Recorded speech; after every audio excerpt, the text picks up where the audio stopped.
Good afternoon, everyone, and thank you for joining me yet again on this edition of That's It, I've Had It. We've been going pretty decent so far. I'd like to thank everyone for their support and feedback. It's been helpful, been hugely helpful. I just urge that you keep it up. Today's topic we're going to go kind of in depth into as well, kind of like we did healthcare a little while back. Tonight's going to be CommonCore. We're coming up on some really important things in the upcoming election, and CommonCore is kind of at the heart of some of that. Stats are, generally 45 states signed on to it. Almost half of those are actually talking about an overall dissatisfaction with the execution and implementation of the program, not to mention the curriculum. So basically what it is, it's the federal government's attempt to standardize all education in the country, all public education. Well, I shouldn't say public either, because I have to imagine that the overall goal is not just the public education sector, but the private one as well. Basically, they want to standardize all education. They want, essentially zero control to be left to the localities, right? And this is, believe me, this is not about the content of what they're teaching. Okay, there's been plenty of examples that I've come across on several different news outlets, whether it be Fox, The Blaze, various radio programs here and there, with examples, parents writing in to their schools, or writing to their teachers directly, their kids' teachers directly, and stating, "Hey, this is confusing. This is the kind of thing that is ridiculous." And even what I've seen, these are college-educated parents. I'm a college-educated mind myself. They're trying to teach timelines, or not timelines, excuse me. They're trying to teach number lines with word problems.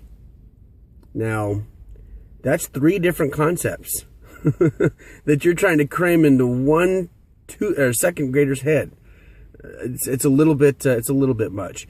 And the common complaint is the same. It's too confusing. It's putting far too much pressure on students to excel at concepts that are brand new to education in general, much less to children who have actually been in school for a little while.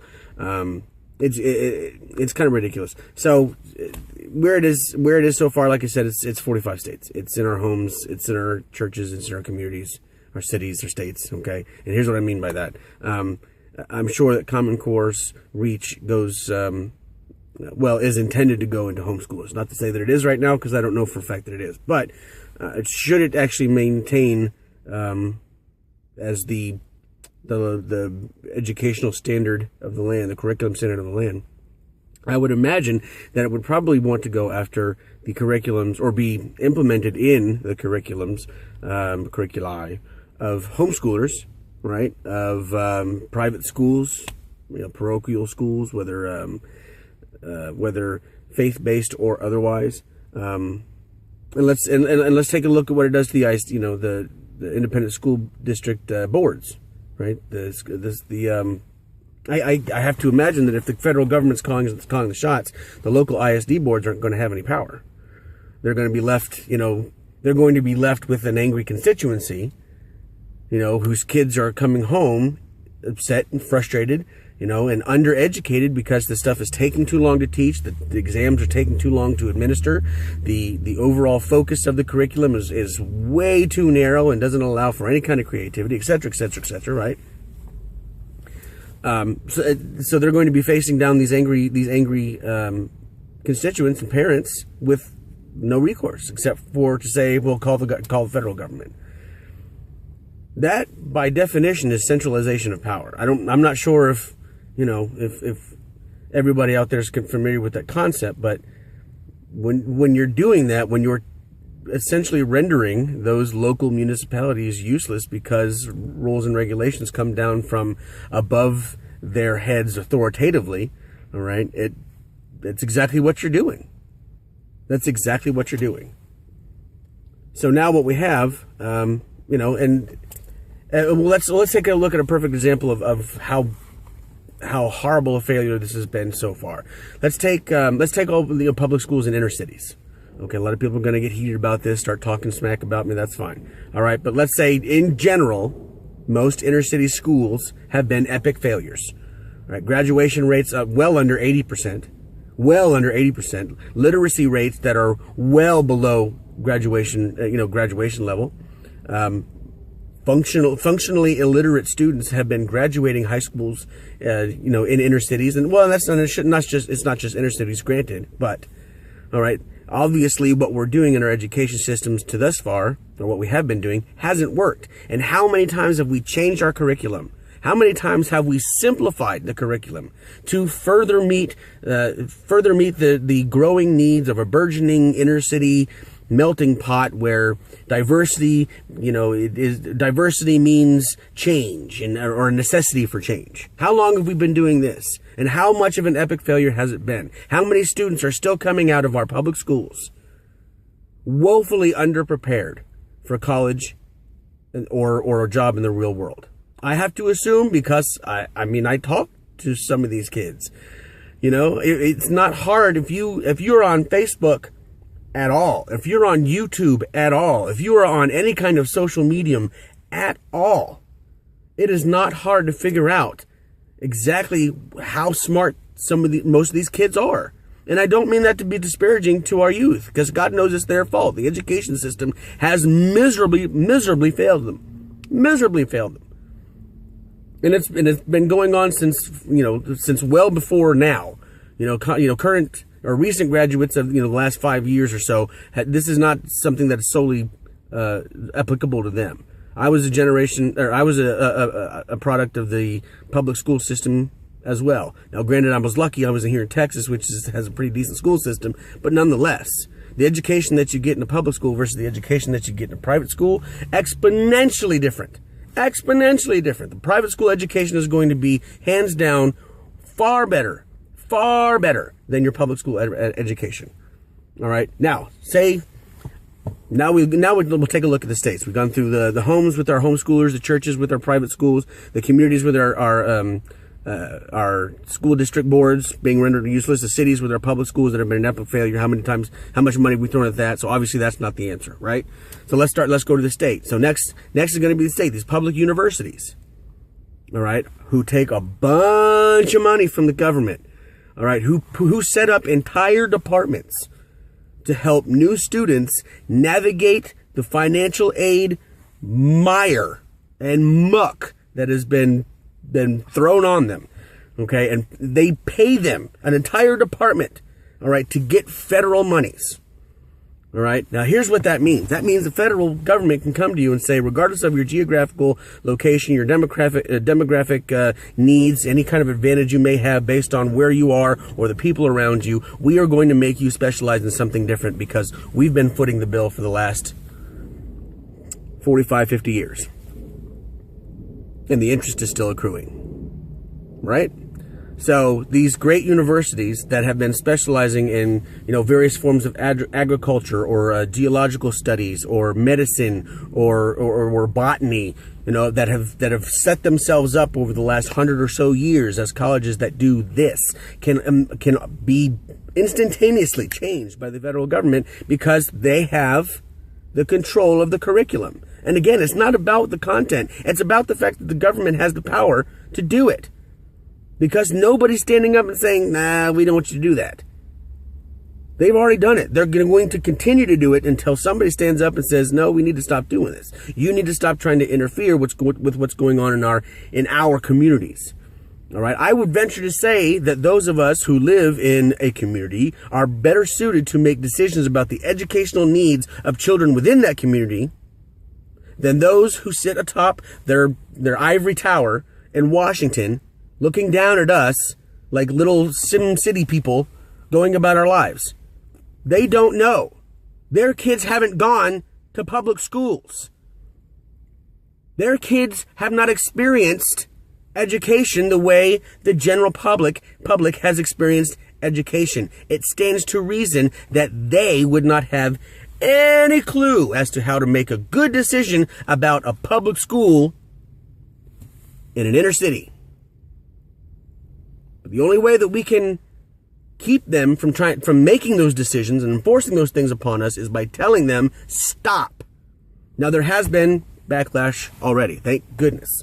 There have been those who have been speaking out. Some parents, some teachers, even brave teachers, bless their hearts, who are actually speaking out against the union because the union loves this CommonCore stuff for whatever reason. There are more than there. Well, I shouldn't say that.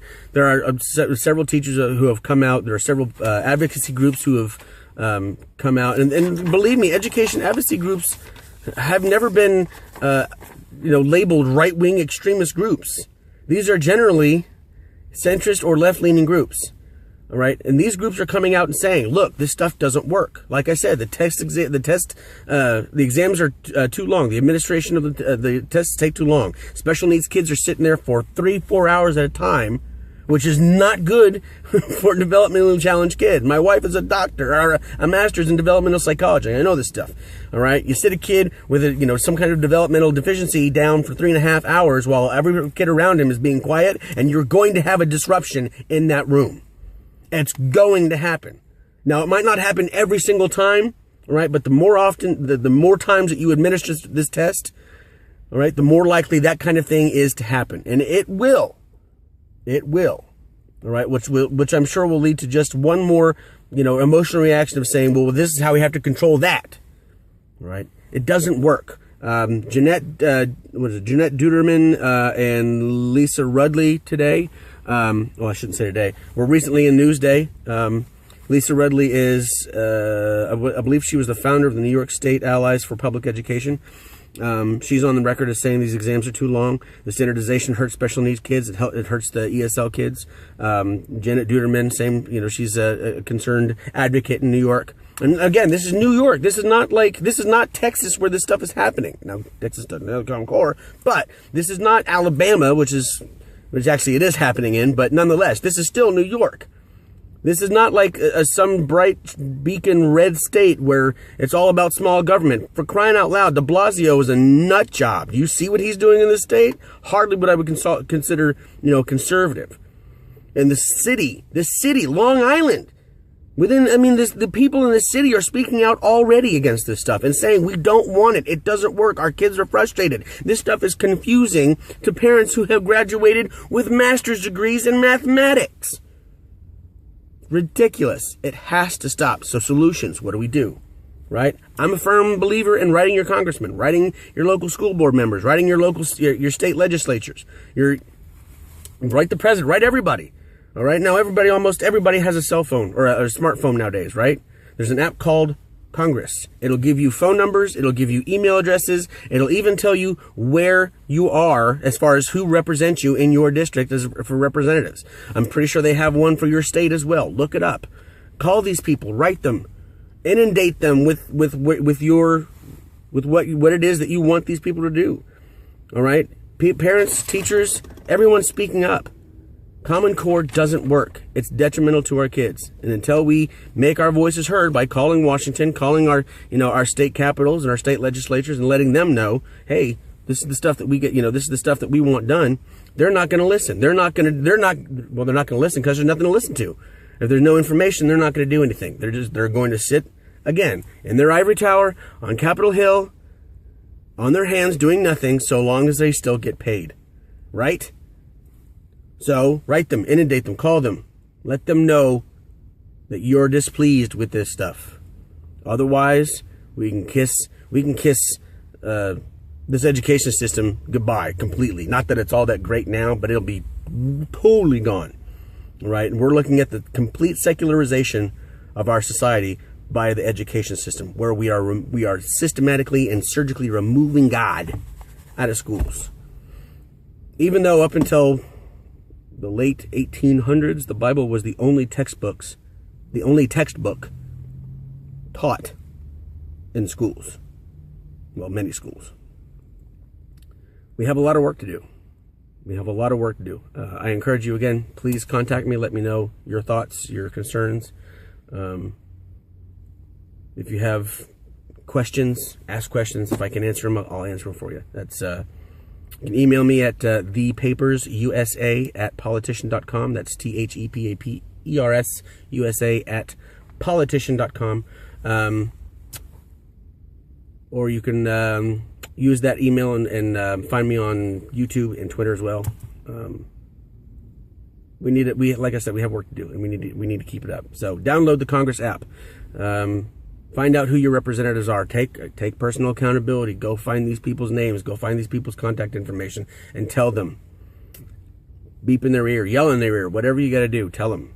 Otherwise, your kids are going to be taught not to think. That's exactly what the government's doing. They don't want to focus on the content. There's a reason they don't want to focus on the content. It's because the content is unimportant. It's the fact that the government has control and they have the ability to implement whatever educational curriculum they desire. That's scary. For those of us who are small government, for those of us who understand that freedom comes from personal accountability, all right, our freedom on a federal level comes from the fact that we are states and our states are sovereign. We do have some kind of sovereignty as states and citizens of a state. Has to be said. We have to do this, folks. Otherwise, we're in deep trouble. Anyway, email me. Let me know what's going on. Like the videos, don't like the videos. Even if you have something crappy to say, never hurts, right? Constructive criticism, even if it is nasty, can still be edifying on some levels. Anyway, thanks again, guys. Appreciate you listening. Look forward to seeing you next time on That's It. I've had it. Have a wonderful afternoon.